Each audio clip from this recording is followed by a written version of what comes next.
Sir ఇది వచ్చింది మనకి ఎవ్రీ 45 డేస్ కానీ 30 డేస్ కానీ ఇది మనం క్లీన్ చేసుకుంటున్నాం అంటే కదా రిలేటెడ్ ఎర్రర్ కోడ్ ఒకటి వస్తుంది, లేదంటే CS05 అంటే మనం ఇస్తున్న పవర్ కూడా పర్ఫెక్ట్ గా లేనప్పుడు కానీ లేదంటే వార్నింగ్ స్టిక్కర్ అనేది లేదు, గ్యాస్ రీఫిల్ చేయాలా 2500 రూపీస్ అవుతుంది. మనకి యాక్చువల్ గ్యాస్ అమౌంట్ వచ్చింది 4800.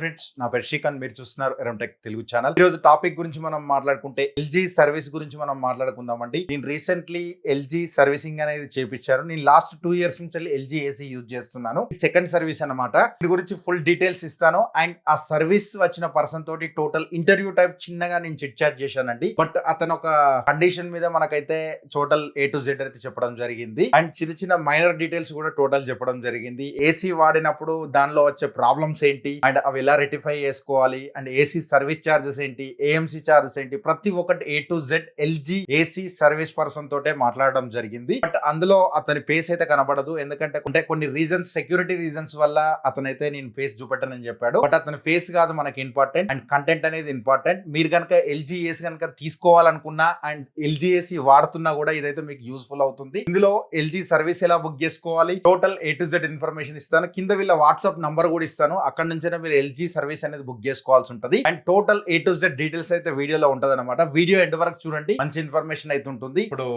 ఎర్రర్ కోడ్స్ గురించి కొంచెం ఎక్స్ప్లెయిన్ చేయండి. ఎర్రర్ కోడ్స్ వచ్చింది మనకి మేజర్ గా వచ్చే ఎర్రర్ కోడ్ వచ్చింది CS05. Okay, indoor to outdoor communication wire కావచ్చు, లేదంటే అవుట్డోర్ యూనిట్ పీసీ బోర్డ్ అంటే మదర్ బోర్డ్ అయినా కావచ్చు. ఓకే, ఈ రెండిట్లోనూ మనకి ప్రాబ్లం ఉంటుంది. ఓకే. మీరు మొత్తం ఓన్లీ ఎల్జీ నుంచి వెళ్ళిన సర్వీస్ అంతా? సార్, థర్డ్ పార్టీ ఎవరు లేరు కదా? థర్డ్ పార్టీ ఎవరు ఉంటారు సార్? డైరెక్ట్ ఎల్జీ నుంచి మన కస్టమర్ కేర్కి ఎలా మీరు బుక్ చేస్తారో అలా అక్కడి నుండి మాకు డైరెక్ట్ మీ అడ్రస్తో పాటు మీ ఫోన్ నెంబరు, మీ డీటెయిల్స్ అన్నీ కూడా మాకు షేర్ అవుతాయి. అక్కడ నుండి మీకు కాల్ చేసి మేము అపాయింట్మెంట్ తీసుకొని వచ్చి సర్వీస్ అనేది ఇస్తాం. ఓకే. నార్మల్గా బుక్ చేసినాక ఎన్ని రోజుల వరకు వస్తారు మీరు సర్వీస్? సార్, వితిన్ 12 hours లోపల వచ్చేస్తుంది సార్. ఇన్ కేసు మిడ్ నైట్ మీరు కాల్ బుక్ చేసినారంటే నెక్స్ట్ డే మార్నింగ్ కానీ నెక్స్ట్ డే ఈవినింగ్ లోపల కంపల్సరీ అయితే అటెండ్ అవుతాం. ఓకే. సర్వీస్ ఇంకా సర్వీస్ రిలేటెడ్ అసలు రెగ్యులర్గా ప్రాబ్లమ్స్ ఏమొస్తాయి ఏసీలా? మెయిన్ వచ్చేది రెండే ప్రాబ్లమ్స్ సార్. డస్ట్ క్లీనింగ్ కానీ, లేదంటే మన రిమోట్లో ఏదన్నా అంటే ఏమంటారు బటన్స్ ఎక్కువ వెంటనే ఆన్ చేసి ఆఫ్ చేయడం కానీ, లేదంటే వెంటనే బటన్స్ ప్రెస్ చేయడం కానీ, అలా ఉన్నప్పుడు ఏమవుతుందంటే డిస్ప్లేలో నుంచి చిన్న చిన్న మైనర్ సౌండ్స్ అనేటివి వస్తాయి. ఓకే. ఇవి తప్ప నుంచి మనకి మేజర్గా అయితే మేజర్ పాయింట్స్ అయితే కానీ ఏమీ రావు. ఓకే. ఏమన్నా పవర్ బిల్ సేవ్ చేసుకునే టిప్స్ ఏమైనా చెప్తారా? మన 16 మన ఇన్వర్టర్ డ్యూయల్ ఇన్వర్టర్ మోడల్లో మనకి రిమోట్లో 16-in-1 అని చెప్పి ఒక ఆప్షన్ ఉంటుంది సార్. ఓకే. దీంతో వచ్చి 1 time ప్రెస్ చేసినాం అనుకోండి, ఏపీ అనే ఈ మోడల్లో ఏపీ అనేది వస్తుంది. ఓకే. లేదంటే ఇది 25-26 మోడల్ కూడా సేమ్ ఉంటుంది కదా ఆల్మోస్ట్? ఆల్. ఓకే. ఏసీ అని ఇప్పుడు ఇంతకు ముందు ఏపీ వచ్చేది, ఇప్పుడు ఏసీ అనేది డివైడ్ చేసాం. ఓకే. ఓకే. ఇప్పుడు లేటెస్ట్ మోడల్ ఏసీ అని వస్తుంది. ఇప్పుడు ఓల్డ్ మోడల్ కాబట్టి 2024 మోడల్. 2024 మోడల్లో మనకి ఏపీ అని వస్తుంది. ఓకే. ఓకే. అదే button same second time press చేసినామంటే మనకి 80% అనేది కూలింగ్ వస్తుంది, 20% అనేది కూలింగ్ అనేది తగ్గుతుంది. ఓకే. అలాగే 20% కూడా పవర్ సేవింగ్ వస్తుంది. ఇక్కడ యారో మార్క్ చూపిస్తుంది చూడండి సార్, పవర్ సేవింగ్, పవర్ అనేది డౌన్ అవుతుంది. ఓకే. ఓకే. ఈ మోడల్ ఇట్లా 80% 60% పెట్టుకోవడం వల్ల పవర్ సేవింగ్ అనేది తక్కువ అవుతుంది, కానీ కూలింగ్ అనేది కూడా డిలే అవుతుంది. అంటే 1 hourలో రావాల్సిన కొన్ని 1.5 hours కానీ, లేదంటే 2 hours కానీ అలా అవుతూ వస్తుంది. ఓకే. ఓకే. ఓకే. మనకి స్టార్టింగ్లో ఏసీ ఆన్ చేసినప్పుడు మనకి ఎటువంటి ప్రాబ్లం ఉంది తెలుసుకోవడానికి ఏమీ లేదు సార్. ఇక్కడ మన రూమ్ టెంపరేచర్ బటన్ ఉంది కదా, ఓకే, ఇది ఒకసారి ప్రెస్ చేసినామంటే మనకి ఇక్కడ రూమ్లో ఎంత టెంపరేచర్ ఉందనేది తెలుస్తుంది. ఓకే. అలాగే మన ఎల్జీలో నుంచి వచ్చిన టెక్నీషియన్ ఎవరైనా కావచ్చు, వచ్చిన ఎల్జీ నుంచి డైరెక్ట్ వస్తున్న టెక్నీషియన్ దగ్గర ఒక యాప్ ఉంటుంది ఎల్జీ, ఇది స్మార్ట్ డయాగ్నోసిస్ అంటాం. ఓకే. అది ఓన్లీ మీ సర్వీస్ టెక్నీషియన్ దగ్గర ఉంటుంది సార్. ఓకే. దీన్ని మనం ఇక్కడ room temperature button 3 seconds hold చేసి పట్టుకున్నామంటే ఒక ప్రెజర్ సౌండ్ అనేది వస్తుంది. మనకి ఈ నోట్లో ఎటువంటి ప్రాబ్లం ఉన్నా కూడా తెలిసిపోతుంది. ఎర్రర్ కోడ్స్ కానివ్వండి, లేదంటే మనకు కొన్ని ఎర్రర్ కోడ్స్ మనకి డిస్ప్లేలో కనపడవు. ఈ యాప్ కనెక్ట్ చేసినప్పుడు మనకు డిస్ప్లేలో కనపడతాయి. అంటే మీకు డైరెక్ట్ మీరు దగ్గరికి వెళ్ళి రిమోట్ ఆన్ చేసుకుంటే ఆటోమేటిక్ కనెక్ట్ అయిపోతుంది. ఏం ప్రాబ్లం ఉన్నాయి ఏందని క్లియర్ కనబడుతుంది. ఇది వచ్చింది మన ఇండోర్, ఇక్కడ మన రూమ్ లో ఉన్న టెంపరేచర్ వచ్చింది 27. మన యూనిట్ నుండి వస్తున్న టెంపరేచర్ 5.5 వస్తుంది. అంటే దీంతో గ్యాస్ ప్రాబ్లం కూడా లేదు. ఓకే. ఇక్కడ మనకు తెలిసిపోతుంది. ఓకే. ఓకే. రైట్. రైట్ మీ యాప్ కనెక్ట్ చేసుకుంటే గ్యాస్ ప్రాబ్లం ఉన్నా ఏ ప్రాబ్లం ఉన్నా ఇక్కడ మీకు కనబడుతుంది. మాన్యువల్ గా గ్యాస్ ఛార్జింగ్ లైన్స్ పెట్టడం కానీ చెక్ చేయడం వల్ల ఏమవుతుంది అంటే గ్యాస్ అనేది మనం పెట్టినప్పుడు 10 PSI తీసినప్పుడు 10 PSI వేస్ట్ అవుతుంది. అలా 4 times 5 times చేసినప్పుడు మళ్ళీ కూడా గ్యాస్ అనేది రీఫిల్ చేయాల్సి వస్తుంది. ఈ యాప్ ద్వారా ఏమవుతుంది అంటే మనకి గ్యాస్ అనేది రీఫిల్ అనేది అవసరం లేకుండా కనుక్కోవచ్చు. ఓకే, ఇప్పుడు దీనిలో ఏం ప్రాబ్లం లేనట్టు యాక్చువల్లీ అన్నిటికి నార్మల్ అని చూపెడుతుంది కాబట్టి ఇక్కడ నార్మల్ అని చూపిస్తుంది కాబట్టి మనకి ఇలా ఉంటది. ఓన్లీ ఏసీలే ఓన్లీ ఎల్జీలో మాత్రం.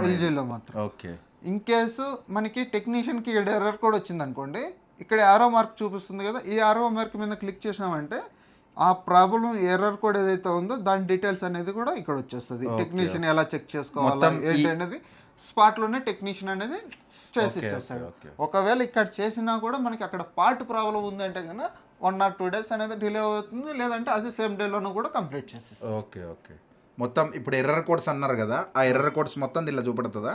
సార్, టోటల్ ఎర్రర్ కోడ్స్ చూపిస్తుంది. ఇప్పుడు నార్మల్గా ఏమన్నా ప్రాబ్లం ఉంటే మాత్రం ఇక్కడ మనకి ఎర్రర్ కోడ్స్ వస్తాయి. అది మీరు టెక్నీషియన్ రాకముందు మనకి ఏదైనా ఏసీలో కూలింగ్ రాకపోవడం కానీ లేదంటే రెగ్యులర్ గా వచ్చే ఎర్రర్ కోడ్స్ ఏమేమి ఉంటాయి ఒకసారి చెప్పండి. CH38 గ్యాస్ కి రిలేటెడ్ ఎర్రర్ కోడ్ ఒకటి వస్తుంది, లేదంటే CS05 అంటే మనం ఇస్తున్న పవర్ కూడా పర్ఫెక్ట్ గా లేనప్పుడు కానీ, లేదంటే మనం ఇస్తున్న పవర్ అప్ అండ్ డౌన్ ఉన్నా కూడా CS05 ఎర్రర్ వస్తుంది.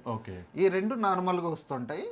ఇవి కూడా కొద్దిగా ప్రాబ్లం అయ్యే ఎర్రర్ కోడ్స్ అయితే కాదు, న్యాచురల్ గా సాల్వ్ అయిపోతాయి. ఓకే నెక్స్ట్ ఇంకా స్టెబిలైజర్ కంపల్సరీ అంటే ఇట్లాంటి ఇప్పుడు నార్మల్గా మనం సిటీలో ఉంటాం, పవర్ ఫ్లక్చువేట్స్ అవుతుంటాయి.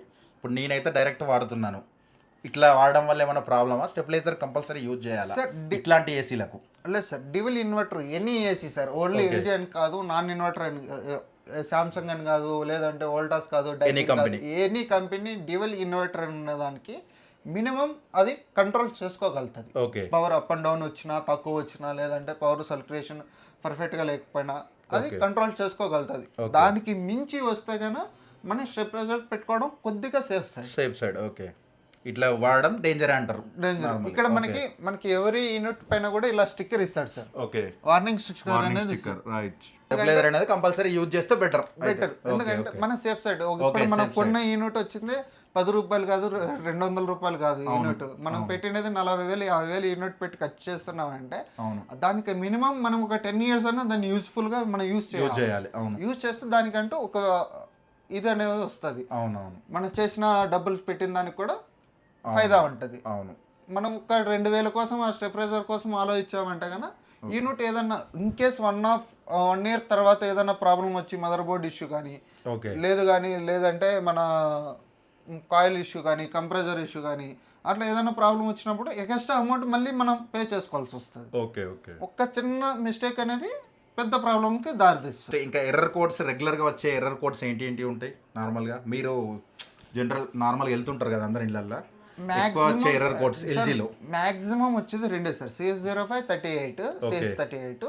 లేదు ఎలుకలు వెళ్ళి ఏదైనా కట్ చేయడం అని కానీ అలాంటి ప్రాబ్లమ్స్ వచ్చినప్పుడు CS10 కానీ, లేదంటే CS41 కానీ, CS12 కానీ. ఎన్ని ఎర్రర్ కోడ్స్ ఉంటాయి నార్మల్ గా ఎల్జీలో? మనకి మాక్సిమం 60 ఎర్రర్ కోడ్స్ మాన్యువల్ గా మనకు కనబడతాయి, మనకి తెలియకుండా 80 ఎర్రర్ కోడ్స్ అనేది ఉంటాయి. ఓకే అండ్ నెక్స్ట్ ఇంకోటి, ఆ డస్ట్ ఉంటే మాత్రమే వాటర్ క్లీన్ చేయాలి, లేకుంటే మాత్రం వాటర్ క్లీన్ అవసరం లేదు. పిన్స్ అనేది ఫోల్డ్ అయిపోతుంది. మనకి తెలియకుండా ఏం చేస్తున్నారంటే టెక్నీషియన్లు ఇప్పుడున్న ఏదైతే కంపెనీస్ ఏవైతే సర్వీస్ టీమ్స్ ఉన్నాయో వాళ్ళు ఏం చేస్తున్నారంటే ఇందులో డస్ట్ తో బ్లాక్ అయి ఉంటది, కానీ కస్టమర్ కి ఏం చెప్తారు, సార్ దీంతో గ్యాస్ లేదు, గ్యాస్ రీఫిల్ చేయాలా, 2,500 రూపీస్ అవుతుంది. మనకి యాక్చువల్ గా గ్యాస్ అమౌంట్ వచ్చింది 4,800 రూపీస్ గ్యాస్ అమౌంట్ అవుతుంది.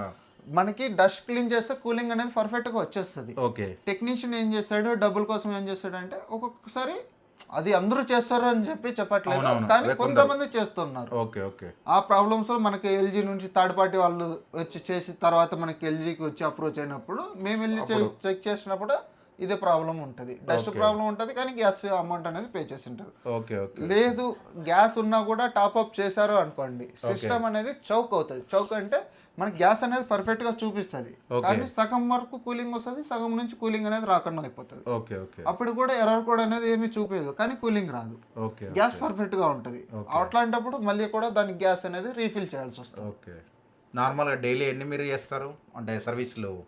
సార్ మినిమం అనేది 6 ఉంటాయి సార్. ఒకవేళ జనరల్ సర్వీసెస్ కానీ లేదంటే కంప్లైంట్స్ అయితే 1 or 2 వస్తాయి. మనకి 100 ఏసీలో ఒక్క ఏసీనే కంప్లైంట్ వస్తుంది మాక్సిమం. ఓకే. నార్మల్గా ఇప్పుడు నేను 1 year జనరల్ సర్వీస్ బుక్ చేసుకున్నా, ఏమేమి చేస్తారు మీరు ఈ జనరల్ సర్వీస్లో? సార్ ఇన్నర్ యూనిట్ అనేది జనరల్ సర్వీస్ అయితే కనుక మనకి ఇన్నర్ ఫిల్టర్ కానీ, ఇన్నర్ యూనిట్లో ఉన్న ఫిల్టర్ కానీ, లేదంటే ఇన్నర్ యూనిట్ పైన కాయిల్ కానీ, కాయిల్ పైన ఉన్న డస్ట్ క్లీన్ చేయడం కానీ, లేదా యూనిట్ ఎలా రన్ అవుతుంది. ఓకే. మనకి ఇందులో కూడా ఇంకో ఆప్షన్ ఉంది సార్. మనకి ఇక్కడ మాన్యువల్ బటన్ అనేది ఉంటుంది. దీన్ని 3 seconds హోల్డ్ చేసి పెట్టుకున్నామంటే టెస్టింగ్ మోడ్ అనేది స్టార్ట్ అవుతుంది. ఓకే. 18 minutes అనేది టెస్టింగ్ మోడ్ ఉంటుంది. ఓకే.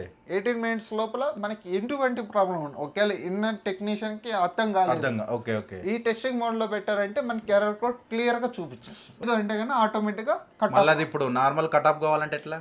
దీన్ని నార్మల్ మన 18 minutes తర్వాత ఆఫ్ అయిపోతుంది, ఆఫ్ అయిపోతుంది, పూర్తిగా సెట్ డౌన్ అయిపోతుంది. యూనిట్ అనేది సెట్ డౌన్ అవుతుంది. లేదు మనకి మిడిల్ ఏదైనా చేంజ్ చేసుకోవాలన్నా కూడా నార్మల్ టెంపరేచర్ బటన్ ప్రెస్ చేసినామంటే అది రిలీజ్ అయిపోతుంది నార్మల్. నెక్స్ట్ ఇంకా మీ ఛాలెంజెస్ ఏంటి డైలీ? ఏముండవు సార్, మనకి కస్టమర్ కి మంచిగా సర్వీస్ ఇవ్వాలా, కస్టమర్ దగ్గర మంచి పేరు ఉంటే చాలు. ఈ రోజు కాకుండా నార్మల్ అయితే ఇప్పుడు మనం బుక్ చేయగానే ఒక 1 day లోపే మీరు సర్వీస్ ఇవ్వగలుగుతారు సిటీలో, మెట్రో సిటీలో. అవును సార్, వితిన్ 12 hours లోపల కంపల్సరీ వస్తాం. Okay okay. వేరే అదర్ ఏసీలతో పోల్చుకుంటే మీది కొంచెం ఫాస్ట్ ఉంటుంది. ఓకే. మీరు బుక్ చేసిన వితిన్ 2 hours కానీ లేదంటే 3 hours లోపల కాల్ వస్తుంది కంపెనీ నుండి ఫస్ట్. ఓకే సార్ ఇలా ఏసీ సర్వీస్ కోసం బుక్ చేశారు కదా, ఇవాళ పంపించవచ్చా. ఓకే. ఇప్పుడు అదర్గా ఏమవుతుందంటే నాకు రేపు సండే అనుకోండి, ఇవాళ బుక్ చేశారు, నాకు రేపటికి కావాలని. ఓకే. అలా ఉన్నప్పుడు అలా కొంతమంది కస్టమర్లు ఏం చేస్తున్నారంటే ముందుగా బుక్ చేస్తారు, ఒక 1 week ముందుగానే. నాకు లాస్ట్ సండే ఇంకొచ్చే బిఫోర్ సండే కావాల్సి వస్తుంది, నాకు ఇప్పుడు రిక్వైర్డ్ అని చెప్పి ఇప్పుడే బుక్ చేస్తారు. అలాంటిది ఏమవుతుందంటే పైన నుంచి ప్రెజర్ ఉంటుంది. కాల్స్ అనేది ఎందుకు పెండింగ్ పెట్టారు, కస్టమర్ ఏమైనా డిలే చేస్తున్నారా, అలాంటప్పుడు ఏమవుతుంది కొద్దిగా సఫర్ అవుతాం. అది కామన్గా సర్వీస్ ఫీల్డ్లో వచ్చేది. సార్ ఇది వచ్చింది మనకి ఎవ్రీ 45 days కానీ 30 days కానీ ఇది మనం క్లీన్ చేసుకుంటున్నాం అంటే కదా. సర్వీస్ అనేది ఇయర్లీ 1 time టెక్నీషియన్ వచ్చి ఒక్కసారి చెక్ చేసుకున్నా కూడా సరిపోతుంది. అంటే అదర్ డస్ట్ ఏదైనా ఉందా, లేదంటే యూనిట్లో ఏదైనా ఇష్యూస్ ఉన్నాయా. సమ్మర్కి ముందు ఇది చేపించుకున్నారంటే ఫ్యూచర్ సమ్మర్ అంతా కూడా సాఫ్ట్గా ఉంటుంది. లేదు అంటే కనుక ఇది సమ్మర్లో మీరు చేసుకోలేదు, ఒకవేళ మీరు చేసుకోకపోయినా కూడా టెక్నీషియన్ రాలేదు, చెక్ చేయలేదు అనుకోండి, నడిస్తే బాగుంటుంది సార్, ఎవరికి ప్రాబ్లం ఉండదు. పీక్ సమ్మర్లో ఏమవుతుంది అంటే ఒకవేళ ఏదైనా ఇష్యూ వచ్చి తెలిసింది అనుకోండి, అది సాల్వ్ చేయడానికి ఒకవేళ పార్ట్ అందుబాటులో ఉంటే సేమ్ డేలో అయిపోతుంది, లేదంటే 3-4 days అనేది డిలే అవుతుంది. నార్మల్గా అయితే ఒక 1 year ఒకసారి సర్వీసింగ్ ఇస్తే సరిపోద్ది. అవును, ఏది టెక్నీషియన్ తోటి. బట్ ఇది మాత్రం 15 days ఒకసారి 30 days ఒకసారి క్లీన్ చేసుకుంటే సరిపోద్ది, ఏసీ యూజ్ చేసినప్పుడు మాత్రమే. అవును సార్, ఏసీ యూజ్ చేసినప్పుడు. Right then. AC gas leakage అవుతుందా లేదా అని ఎట్లా కనిపెట్టాలి అసలు నార్మల్గా? అవుటర్లో మీకు వచ్చింది 2 options ఉంటాయి సార్. ఒకటి సన్న పైప్ 1/4 పైప్ అంటాం, దాని మీద ఐస్ ఫార్మేషన్ కానీ వస్తుంది అంటే కనుక మనకి గ్యాస్ అనేది పర్సెంటేజ్ తక్కువ ఉంది, లేదంటే గ్యాస్ అనేది లీకేజ్ అవుతుంది. ఏసీ ఆన్ చేయగానే మనకి అవుటర్ ఆన్ అవ్వగానే మనకి ఆ సింబల్ అనేది వస్తుంది అవుటర్లో. నెక్స్ట్ ఆప్షన్ వచ్చింది ఇన్నర్ యూనిట్లో ఫుల్ డస్ట్ ఉంది అనుకోండి, అక్కడ మనకి 1/2 inch అంటే దానిపైన ఇంకా పెద్ద పైప్ అనేది ఒకటి ఉంటుంది, దాని మీద ఐస్ ఫామ్ అవుతుందంటే గ్యాస్ ప్రాబ్లం లేదు, కానీ అవుటర్ యూనిట్లో అనేది డస్ట్ అనేది బ్లాకేజ్ ఉంది. ఇన్ కేస్ పైప్స్ పైన డాట్స్ వాటర్ వస్తున్నాయి, లేదంటే అవుటర్లో నుంచి వాటర్ వస్తున్నాయి, ఇలాంటి కంప్లైంట్స్ ఏమవుతుందంటే మనకి ప్రాబ్లం అయితే కాదు, ఈ ఇన్నర్ యూనిట్లో ఉన్న ఫిల్టర్ ఏదైతే ఉందో అది బ్లాక్ అవడం కూడా అవుటర్ యూనిట్లో నుంచి వాటర్ డ్రాప్స్ అనేది పడుతుంది. అప్పుడు మనకి గ్యాస్ లీకేజ్ అవుతుంది. గ్యాస్ లీకేజ్ అవుతుంది అంటే కనుక ఫస్ట్ మనకి పర్సెంటేజ్ అనేది ఇందాక యాప్లో చెప్పినట్టుగా పర్సెంటేజ్ చూసుకుంటాం. లేదు అంటే కనుక అవుటర్ యూనిట్లో మనకి ఐస్ ఫార్మేషన్ అవుతుంది, అలా ఉన్నప్పుడు చెక్ చేసుకుంటాం. లేదు ఈ 2 కాకుండా మనకి పూర్తిగా గ్యాస్ లేదు, మన యూనిట్లోనే గ్యాస్ పూర్తిగా వెళ్ళిపోయింది అనుకున్నప్పుడు ఒక ఆప్షన్ ఉంటుంది. మన యాప్లో కూడా కనబడుతుంది గ్యాస్ లేనట్టుగా, అక్కడ కూలింగ్ కనబడుతుంది. లేదు మేజర్గా అవుటర్ యూనిట్ మనకి అందుబాటులో ఉంది అంటే దగ్గరగా ఉన్నప్పుడు ఏమవుతుంది అంటే ఆ ఎయిర్తో అక్కడ అవుటర్ దగ్గర నుంచి వచ్చే వేడి తెలుస్తుంది. ఒకవేళ మనకి గ్యాస్ లేదంటే ఆ వేడి గాలి అనేది రాదు. అయినా కానీ మన ఇన్నర్ యూనిట్ పైపింగ్ ఇలా చేసినప్పుడు ఏమవుతుందంటే వాటర్ డ్రాప్స్ అనేది వీటి మీద అప్పుడప్పుడు కనపడుతూ ఉంటుంది.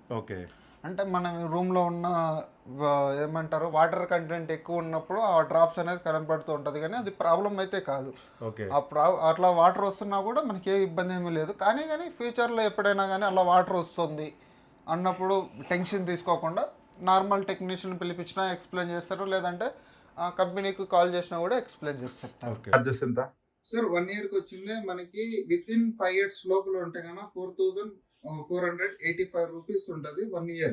ఓకే, 1 year కి all parts include and gas కూడా ఫ్రీ ఆఫ్ కాస్ట్ ఉంటుంది. ఓకే, ఇంక్లూడ్ గ్యాస్ తో సహా Gas తో మొత్తం అన్ని సహా. ఏదైనా కూడా మొత్తం మీదే బాధ్యత. లేబర్ చార్జెస్ తో కూడా free of Okay. Cost 4,485 plus GST. లేదు, ఇంక్లూడ్ జిఎస్టీ. ఓకే, ఈ వీడియో మీకు యూజ్ అయిందని అనుకుంటున్నాను. ఈ వీడియో కనుక యూజ్ అయితే మాత్రం లైక్ బటన్ క్లిక్ చేయండి. వీడియో కొంచెం హైప్ ఇవ్వడానికి ట్రై చేయండి. ఏసీ కనుక కొనాలనుకుంటే కింద డిస్క్రిప్షన్ లో లింక్స్ ఉంటాయండి, ఒకసారి చెక్అౌట్ చేయండి. ప్రోడక్ట్ కూడా ట్యాగ్ చేసి పెడతాను, ఒకసారి చెక్అౌట్ చేయండి. Thanks for watching. Bye now. జై Hind. Vande Mataram. But if I lay down and I play dead and I stay dead, maybe you'll get sick of being the